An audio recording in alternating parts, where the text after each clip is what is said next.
Hey there, it's Susie here. And if right now you feel you're a little bit far away from that business that you imagined, and maybe you're knocking on the door of that six-figure business, or maybe you've had a six-figure business for a while, but you can't quite get to that next level, then listen up, because what we've got today is an interview with one of our amazing Her Business Network members who is growing a sustainable business. We're going to go behind the scenes of what it looks like to actually go from being the business to running a business and making that shift that we so often see missed by small businesses who don't evolve. And so if you're looking to really make that big shift in your business, then you are going to love the conversation we're having, because we're going to be talking primarily about three different things. I call these the three reflections. And these are three areas of business, three areas of beingness that will allow you to really rewire the way you approach your business and really make that pivot to creating a sustainable 6- and 7-figure business.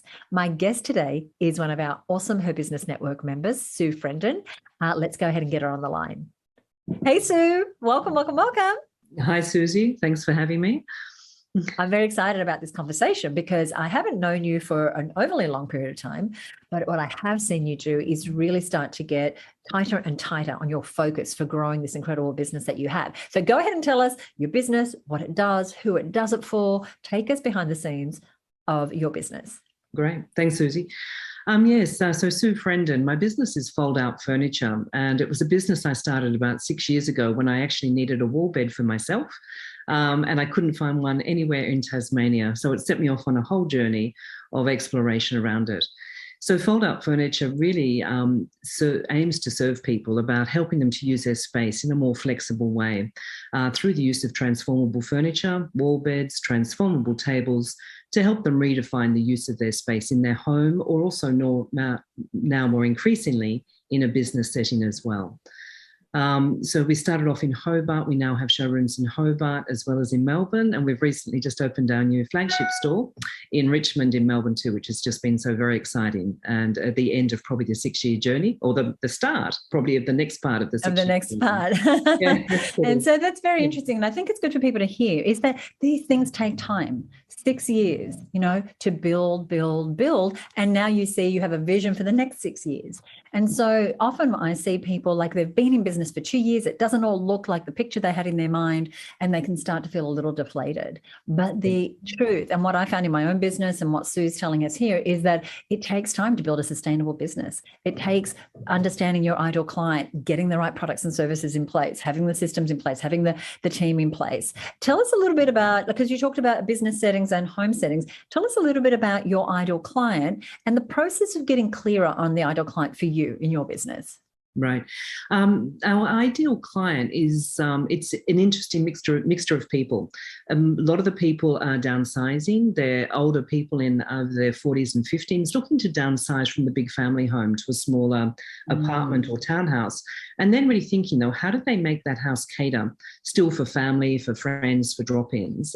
So it really is about them having to rethink the use of their space in the house. So people downsizing is part of it. We also see there's an increasing growth in people interested in the tiny house movement or wanting to live more simply and more affordably. So actually the younger end of the spectrum too, who instead of overcommitting to a mortgage that's really large, they're actually thinking, well, if we can live with a 2-bedroom house rather than a 3 or 4, again, how do we use space more cost effectively and still have a life that goes with it as well? Yeah. That is really interesting. And as I said, there's something I have a personal interest in, because when we can tap into what the market really needs, when we really understand our ideal client, it's so much easier to know what products and services are really going to resonate with them. And so you're not out there trying to appease to anyone who needs furniture. You're very specific about who your ideal client is. And I think that is part of the thinking that as business owners, it's important for us to do periodically, and to revisit again and again as time goes on, because the market changes, market conditions change. More people are working from home now than they were 2 years ago. And you've really started to maneuver your products and services and how you deliver them based on the market changes, which is, again, the sign of a sophisticated business owner who really knows how to grow and scale. I want to talk about thinking, because for me, it's one of those pivotal parts of growing a 6- and 7-figure business. How has your thinking had to change, or has it changed going from a solopreneur to actually growing a more sustainable 6 and 7 figure business? Yeah, I think it's been an interesting journey. And I think because I sort of fell into this almost more as a hobby, through my personal need for it. But then I could see that actually other people were interested in it as well. So it sort of started to grow through a personal interest to then the start of this could be a business. To actually, the more I explored it, and when I went to Milan to the furniture fair and started to explore and discover so many more of these wonderful transformable pieces of furniture, my excitement really grew and grew. And I have an interest and a background in house renovating, interior design as well as public health. But it became a way of having to rethink what was the real potential of this. And because I was living half-time overseas and half-time locally, I also needed a very portable business. And this did allow me to do that. But it was only possible as well because I had very skilled and talented people working with me back in Hobart and Melbourne initially, that I could still run the background of the business while they were the face of the business in some of these areas in Melbourne and Hobart. But I think about a year ago, it got to the point that there was the interest growing, as you mentioned, with COVID. We actually saw that suddenly this furniture was fitting very well into a home situation with people working from home, with homeschooling. And as the world started to shift about how do we use our houses and space, it became a really quite an area about transformable furniture that became a stronger interest for many people. So actually, we've been very fortunate in that sense that interest has grown and our exposure has grown. And seeing that, it made me feel I really probably had to step up in many ways, step up in terms of our systems, our support, our staffing, because we were, with our increased demand, we were at risk of not really catering for that as well as we would like.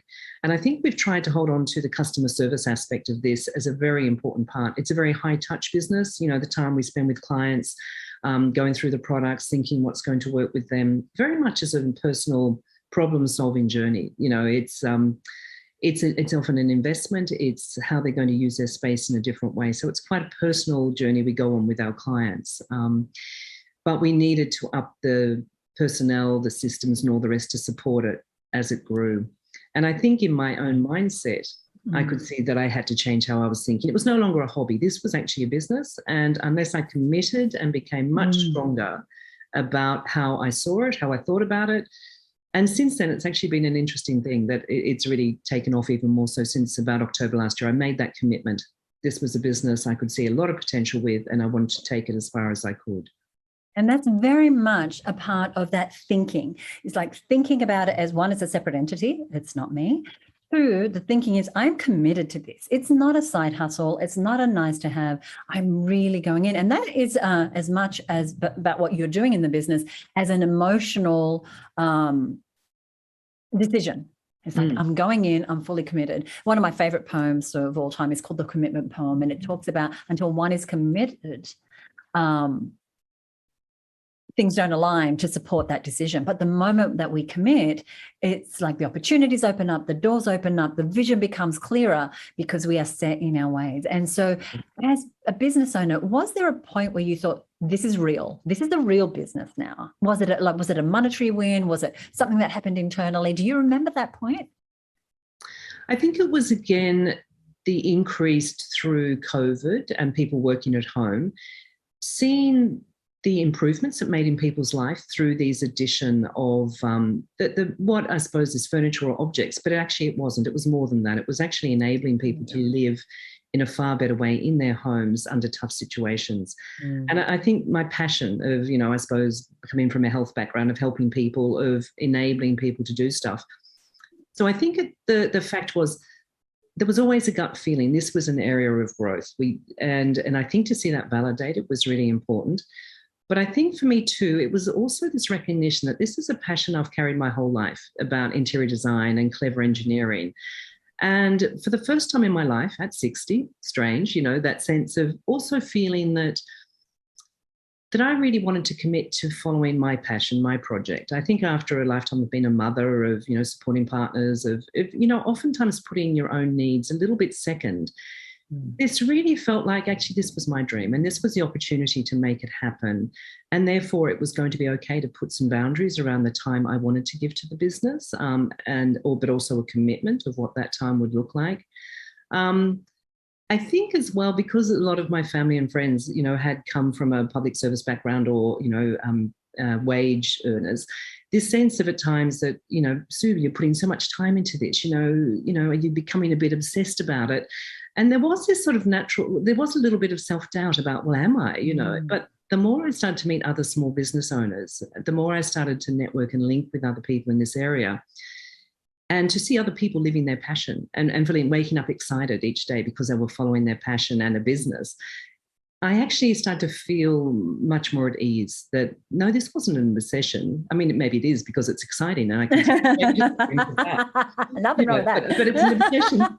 It's an obsession I'm actually happy to have, and I think you're right. Since I made that decision about committing to it, the people who have appeared just out of the blue, the Airbnb host's husband who was, looking for a new job and had marketing skills, the chap who bought a bed from me but actually was looking for a change of direction and wanted, to maybe explore being a salesperson, or a consultant. Joiners, it's just, I love it. I love that the universe actually responds to also what you're willing to step out and to open up to as well. Yeah. Yes, and the more clarity we have about our vision, the direction we want to take. It sounds, no, it doesn't sound woo-woo at all. It's just the way it works, right? Sue knows it works. I know it works. It's that when you can align what you're doing on a day-to-day basis with a vision that's really clear, that's compelling, that is an obsession, a healthy obsession, then amazing opportunities open up to you. But it starts with what's going on in here and what's going on in here. Then it's what am I doing on a day-to-day basis? And you've mentioned we a few times. So, this is an empire you're building on your own. You've surrounded yourself with some great people, joiners, other team members. Tell me, again, these are about major shifts. Mm-hmm. This is why we're having this conversation, is what are you doing in your business that is different to what you did when you started out 6 years ago? Mm-hmm. We started out very simply. And the we was because when I was overseas, I needed to have a physical presence, in here to show the products to people. And that was started in Hobart, really. But I think the biggest change in the last year is having to look at how do I support Sue, who works for me here in Hobart, and then I had Heidi in Melbourne, about what are the systems that support them to be able to do their job most easily, what allows us to communicate, what allows some automation of systems, and like our quoting has been a big part. How do we sort of, make that an easy thing to do for our consultants to send quotes to clients, for clients to accept, modify, change, and then which CRM does that link with to most effectively, and the website, how well is that supporting clients to be able to do a lot of their research themselves before they contact us. And because we only see people by appointment in our showrooms, we've needed an effective booking system that automates some of that gives people choice. But we also use that to really pre-qualify a lot of our clients, because we realize very quickly that if you just open with the shop door open, you can spend your whole time showing people interesting things. That is such a good point. It is. Oh, it looks really cool. Look, that folds out. It's great. Who has time? Exactly. So we sort of, knew that was a risk. So I think it's about this. It's about the staff training, the staff support, our regular meetings, our communication systems, Trello, Slack. So exploring and each time and trying to think, is this a shiny new thing I'm going down a rabbit hole and taking away from time on the business? Or is this a really important foundation and fundament that's really helping us work more effectively, supporting each other, giving the client the best outcome? And again, as I mentioned, because it's fairly high touch, intense with clients, how do we capture that and make that as efficient as possible? Yeah. There's a couple of very important things that you just said there, and that is that when we're thinking business and we want to grow a business, we start to think in the terms of we. Now, we doesn't mean you have to have a whole lot of people on payroll, but it does mean that you are doing the things that are most important in the business. You're doing the things that drive the business forward. You're doing the things that, as the CEO, as the owner, you're best suited to do. And then you're bringing in other people around you to do some of the other things. And you're putting in place the systems and you're creating a plan. These fundamentals, what we call growth zones of business, are what is the difference between a business that starts small and stays small and a business that starts and then starts to thrive and builds capacity.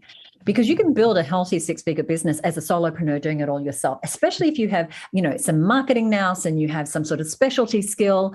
You might even have some sort of skill that could have $1 million business. But for most of us, the way that we scale is when we start to bring people around us who can do some of these other things. And also not only people around, but systems and technology and marketing that allows us to go from this ad hoc experience to actually having a business with really strong foundations and people who know their roles and having that input, and then having you step more and more into the conductor of this incredible orchestra. Very, very exciting, and such good advice for those who are watching, who are wanting to make that leap. Mm-hmm. Part of the leap to letting go of things we've outgrown and creating a business beyond what perhaps we first envisioned is to be able to have the mindset of a 6- and 7-figure business owner. And what can happen sometimes, and I know it certainly happened for me, Sue, is that we start to hit upper limits about what's okay, how much is too much, is this growth, wanting this growth, is it okay? Am I being too big for my boots? Is it, and it's different things for different people. I'm wondering for you, and I had certainly lots of stuff going on in here that I've had to deal with and continue to deal with, and luckily I have sounding boards, people around me, my networks that help keep me on track and help my confidence stay strong and my resilience stay strong. Tell me a little bit about the mindset side of business, and how has that been for you as you've grown and scaled? Yeah, it's been interesting, Susie, and I think spending some time thinking about that was also interesting. Probably coming from a health background, this sense about helping people, enabling people, it was a bit of a shift to move into, I suppose, a business where I'm selling things and there has to be a profit margin, and I've got to, and that whole thing of really feeling comfortable about the quality of what I'm selling, about the value of what I'm selling. So really having to believe in what I'm selling and doing, and trying different products and getting rid of things that I wasn't comfortable to stand by. So I think it was about the value, feeling that I was confident in the value that I was able to offer people. That whole thing of asking a price that, was acceptable, but that whole thing of, and how much is enough? And, enough, it seemed to be enough just to, sell and buy and sell and all that. And then I suppose I started to think, as I bought on a bookkeeper, as I bought on a VA, as I bought on another staff member, it was like the harsh reality of, well, that's nice, being nice to people, but actually, you've got to actually now make this work. And, to bring on these different people, how is the cost structure of the business and the profit and loss and all the rest, how is that working to support the other people now working in the business or working with me, as well as still providing quality to the client? And probably the first few years was no profit. It was probably just a hobby that I was enjoying. But I think there was a turning point where I thought, well, it's turning into a rather expensive hobby.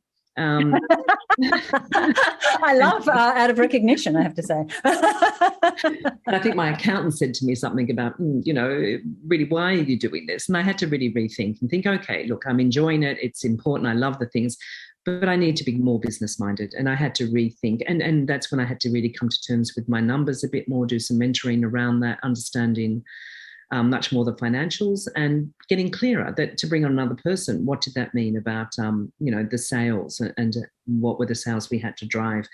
It also led me to take on some new products because I could see that there was opportunities out there as well, that maybe a higher turnover, lower margin. So looking at the balance of products as well to help enhance that.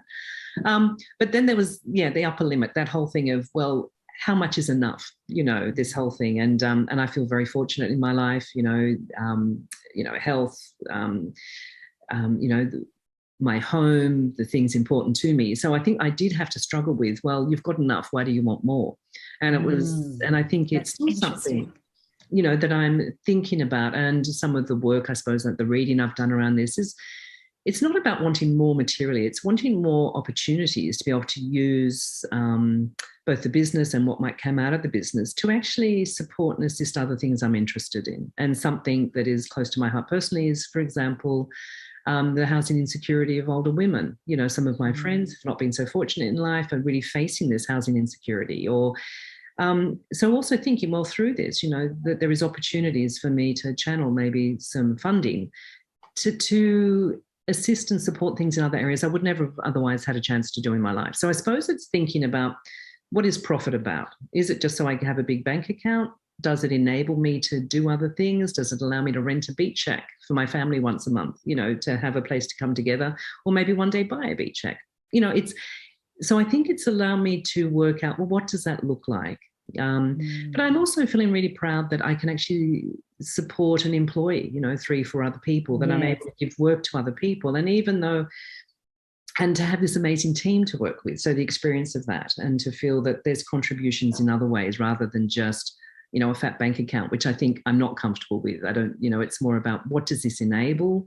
But it has meant I've had to step over some limitations about, well, how much is enough, and what is greed, and just how much time I invest in the business. And revisit. Very interesting, because we can see how, those underlying emotions and thoughts and mindsets can really put a lid on our success. And so we need to unravel that. And for you, it might be channeling towards a cause that you're very passionate about. For someone else, it's, or, having something for the family, and really knowing why we do what we do. I think that's very, very important. And also being at ease, especially for women, especially around money. And I know for me, having come from a working class family, and my mum was a single mum for many, many years, when I started to hit certain levels of revenue and income, it was a little bit of a, even though I had set the goals and set the vision, it was a little bit of a, oh, okay, got there. Now what? Is it okay to want more? Is it okay to want more wealth? And we can really cheat ourselves out of happiness and opportunity to make an impact and make a contribution when we don't examine some of those things. And I call it our ability to have the abundance that we're working so hard to create for whatever reason. And so I have another friend who, he started a software business, and he started to see these incredible profits, and they just kept growing. And the way that he could resolve it in his mind is that he created a charity. And he said, I can keep my foot on the pedal and keep growing this business if I know that I'm having this impact. And that's what is important for him. But if for someone else is, I want to see that money in the bank account, then that's cool too, if they are at ease with that. Yeah. Yep. And that's the most important, is for us to be at ease with what we're having, for us to realize, oh, I'm hitting an upper limit, thinking, oh, am I now being greedy, or what might people think, or is this an unhealthy obsession? Just having that self-awareness, that self-examination, what I found is that in the most successful business owners, they do have that going on. They're not only, thinking like a successful business owner, they're not only really paring back and doing the most important things in business, but they're also examining what's going on in their mindset, because that inner game of business will totally overrule any strategies, any tactics, any skills you have, if that side is not taken care of. And I think that's the part that is unspoken about. And yet that is the one that is like, I don't know the analogy, but it's like, otherwise that is what, no, I won't even try an analogy because it was going to come out all wrong, but that is what is at the pointy end of moving forward, right? It's not the tactics and strategies. It is really about having all of that, all those pieces working together. Yeah. So thank you for the inspiration and the highlights of what you've done in your business, because I know for those watching and listening, it's going to be amazing insights for them as you so honestly and rawly brought to the table your experience. Is there anything else that you would like to say about this whole idea of what it takes to actually grow a 6- and 7-figure business? No, I think that the only other thing I can think about is just that sense of also giving myself permission as a woman to also step into this space. And I think, and at 60 to step into this space and to feel okay to recognize and live my dream as well. And I think, that was something I had to get over, that, at 60, I shouldn't just be going off and sitting quietly and doing some craft work. So I think I also had to address some of those issues about myself. But I'm, really glad to have done those and feel very excited about what the next 10 years or 20 years will offer. Yeah. I'm so glad you did too. And I want to thank you so much for today. Thank you. Thanks, Susie.